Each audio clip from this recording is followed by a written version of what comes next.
دیا جا رہا ہے تو آج بھی ہو رہا ہے۔ دعوت و تبلیغ کا کام مفید ترین کاموں میں سے ایک کام ہے۔ 100 دفعہ مانیں گے اور 100 دفعہ کہیں گے کہ جس کو موقع ہے وہ ضرور جائے، مگر ایک دفعہ بھی یہ بات نہیں مانیں گے کہ یہ جہاد ہے، یہ جہاد کی آیتیں اور حدیثیں اس پر صادق ہیں۔ ایک دفعہ بھی یہ بات نہیں مانیں گے کہ یہ صحابہ اور انبیاء یہی کرتے تھے۔ بالکل غلط بات ہے۔ صحابہ اور انبیاء اگر یہی کرتے تھے تو پھر مدرسے والوں کو بھی کہنے دو کہ انبیاء یہی کرتے تھے، اور خانقاہ والوں کو بھی کہنے دو کہ انبیاء یہی کرتے تھے۔ سارے مسلمان جو بھی کام کریں وہ سارا نبی کرتے تھے، یہ کوئی بات ہے؟ سب صحیح کام ہے، تم جو کام کر رہے ہو وہ بھی صحیح ہے، قرآن و حدیث سے ثابت ہے۔ اگر یہ کہنا کہ انبیاء اور صحابہ یہی کرتے تھے، اسی طرح کرتے تھے، اسی طرح تو مولانا الیاس صاحب کے ابا نہیں کرتے تھے۔ انبیاء اور صحابہ کیا کرتے؟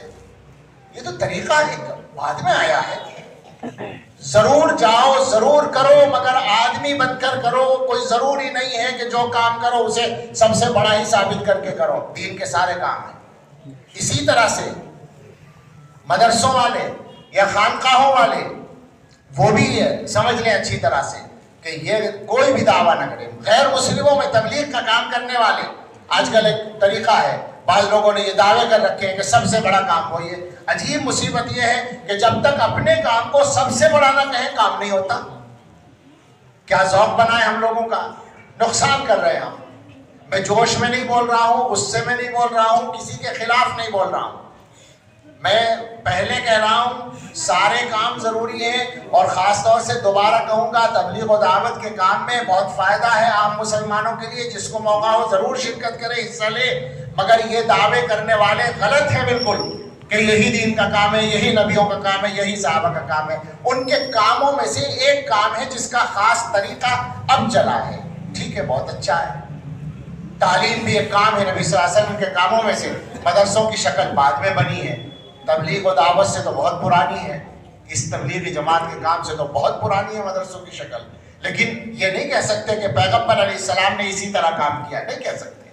اور تزکیہ یہ پیغمبر علیہ السلام کا سب سے پہلا کام ہے، لیکن خانقاہوں والے یہ دعویٰ کریں کہ یہی طریقہ حضور کا ہے، بالکل غلط ہوگا۔ حالانکہ یہ مدرسوں سے بھی پرانا ہے، یہ دور تابعین میں شروع ہو چکا ہے، مگر یہ کہیں کہ پیغمبر یہی کرتے تھے، یہ دعویٰ کرنا غلط ہوگا۔ سب سے گزارش ہے کہ اچھی طرح سمجھ لیں دین نہ ہمارے ہاتھ میں ہے، نہ ہمارے بزرگوں کے ہاتھ میں ہے۔ دین نہ حضرت نانوتوی کا، نہ حضرت گنگوہی کا، نہ حضرت تھانوی کا، نہ حضرت مدنی کا، نہ مولانا الیاس صاحب کا۔